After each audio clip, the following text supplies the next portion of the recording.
कधीच नाही चुकणार तुमचे फेवरेट टीव्ही शोज झी5 सोबत, तेही एकदम फ्री। तुळजा, पुरी काय अवस्था करून घेतली स्वतःची। पण काळजी करू नको, आम्ही आहो ना तुझ्या पाठीशी। हे बघ पुरी, आम्हाला आमची सत्ता प्यारी आणि तुला तुझा संसार। आम्ही तुझ्या संसारात येणार नाही आणि तू आमच्या सत्तेला चॅलेंज करायचा नाही। पण ही जी काय तू मोहीम उघडली ना, मी सूर्याला त्याची सगळी सत्ता, त्याची सगळी इस्टेट परत मिळवून देणार, ती आम्हाला लय त्रास देते बघ। तू एक काम कर ना, आम्ही तुला आणि सूर्याला देऊन टाकतोय 25 एकर जमीन, 50 घे, तेवढं तर आम्ही त्याचं देणं लागतोच। आणि तसं आमचं मन लय मोठं आहे, पर तू आम्ही त्याचं हिसकावलेलं साम्राज्य त्याला परत द्यायच्या मागं लागलीस ना, ते कसं सहन करावं आम्ही। जगातली सगळ्यात बेकार नशा कुठली असेल ना, ती सत्तेची नशा। ती एकदा माणसाला लागली ना, सुट्टा सुटत नाही। सत्तेसाठी माणूस काय पण करू शकतो, एखाद्याचा जीव पण घेऊ शकतो। पण नाही, तसलं आम्ही काय करणार नाही। पण आमची सत्ता बी सोडणार नाही। त्याच्या बदल्यात तुझ्या नवऱ्याला आम्ही काहीच कमी पडू देणार नाही। पाहिजे तेवढा पैसा देऊ, शब्द आहे आमचा। बोल, करायचं तर संपवून टाकायचं हे वैर। आमची सत्ता आमच्याकडे सुखरूप, तुझा संसार तुझ्याकडे सुखरूप। आम्हाला काही नाही, सावकाश उत्तर दे। थकली अशी पोरी, झोप आता, मग सांगा आम्हाला। ये ये, झोपवतो तुला, ये।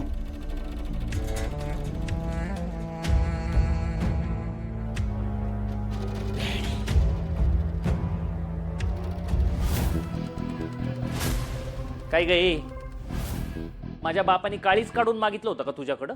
का 10 तोळे सोनं मागितलेलं तुझ्या भावाकडं? हसायला काय झालं होतं तुला? का नाही असली? का नाही असली? कसं असणार होते मी? तुम्हीच विचार करा। काल रात्री माझ्या दादा आणि बहिणीमध्ये इतकं मोठं भांडण झालं, त्यानंतर कसं असणार होते मी? डॅडींचा आदेश अख्ख्या पंचकृषीमध्ये पाळला जातो आणि त्यांची सून ही त्या नाटकं करते का?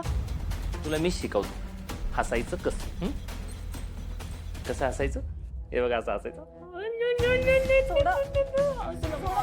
सोडा मला, तू माणूस आहात का जनावर? मी माणूसच आहे, पण जनावर झालो ना तर तुझं अवघड होईल। त्यामुळे मी म्हणतोय की हस ना, गुलगुले कसे हस ना, थांबवा। तू अशी नाही ऐक।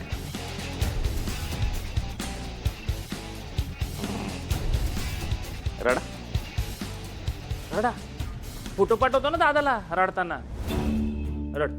दादाला का मध्ये आणताय? अगं मला कुणालाच मध्ये आणायचं नाही ग, या फोनला पण नव्हतं आणायचं, पण तुलाच लय हाऊस सारखं कुणाला ना कुणाला मध्ये घ्यायची। ऐकी, रड ना, फोटो पाठवायचा आहे, रड। पाठवू का? आज ना तेजू, अजून जरा जरा अंग असं का माझा ससुर ते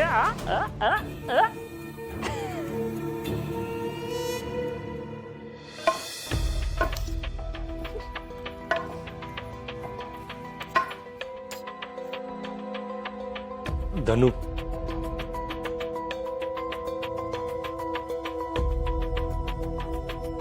भागू,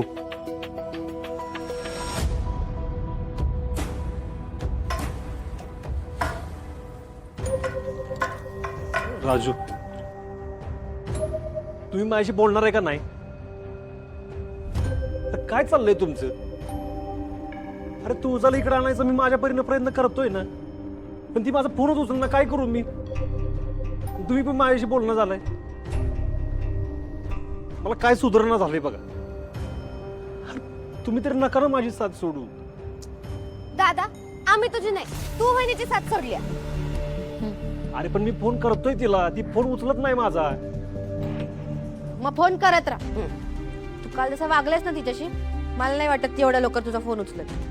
दादा, पण तू प्रयत्न करणं सोडू नकोस दादा। दादा, बहिणी जसं सरस्वतीचं रूप आहे तशी जगदंबा पण आहे, हे विसरू नकोस. ती काय तुला अशी सहजासहजी माफ नाही करणार. आणि मग काय करू मी म्हणजे ती मला माफ करेल? दादा ते आता तुझं तूच बघ. हा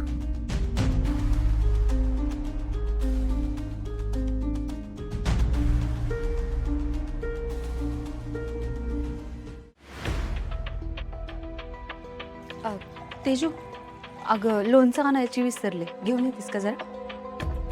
पोळी बी घ्या. बरं आणते. मी तूप गरम करून आणते. होय. काय मग तुळजा, काय विचार केलास?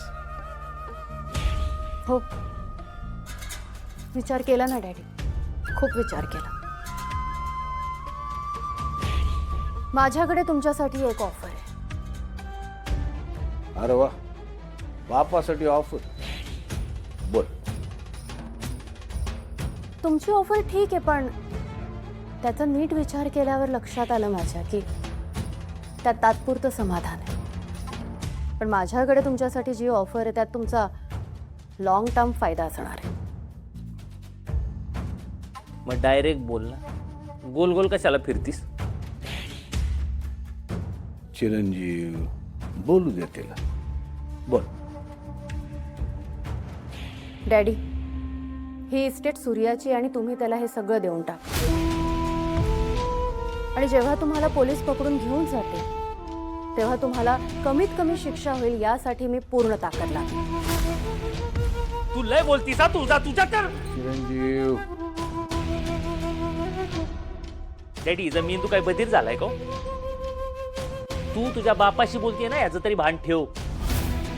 चिरंजीव, अहो बोलू द्या तिला. नाहीतरी दुसरं काय करू शकते ती? बोल बोल. डॅडी, ही जमीन प्रॉपर्टी ज्याची आहे तुम्ही त्याला परत करा. तसंही सूर्या तुम्हाला देव मानतो, तो तुमचा वेडा भक्त आहे. तो तुमच्या पायाशी हे सगळं परत आणून ठेवेल. पण या उलट सूर्याला हे कळलं की हे सगळं काही तुम्ही लुबाडून घेतलंय तर तुम्ही त्याच्या मनातून उतरा. तुम्ही डायरेक्ट जेलमध्ये जा. मग काय फायदा एवढ्या प्रॉपर्टीचा आणि जमिनीचा? म्हणून म्हणते, ऐका माझं. नाही ऐकणार. काय करणार आहेस तू? चिरंजीव, हुशार आहात डॅडी तुम्ही, त्याचा नीट विचार करा. अजूनपर्यंत माझ्याकडून तेजूला काही कळलेलं नाही. हा, पण जर तिला कळलं तर. ए, धमकी कुणाला देती? धमकी कुणाला देते तू? जा सांग ना जाऊन तिला. काय उखाडणार नाही ते आमचं, कळलं ना? चिरंजीव, तुम्हाला शांत राहायला सांगितलं ना आम्ही. एक तर तिच्या नवऱ्याने तिचा अपमान केलेला आहे, त्यात तिचा नवरा तिला सोडून गेलेला आहे, त्यात तिचा बाप असा नालायक. तिने तरी करावं तर काय करावं? त्या बिचारे तरी आपल्याशिवाय दुसरं कोण आहे?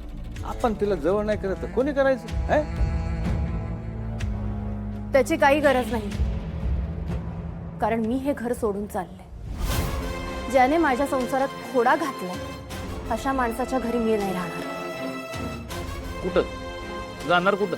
कुठेही जाईल, पण या घरात राहणार नाहीये.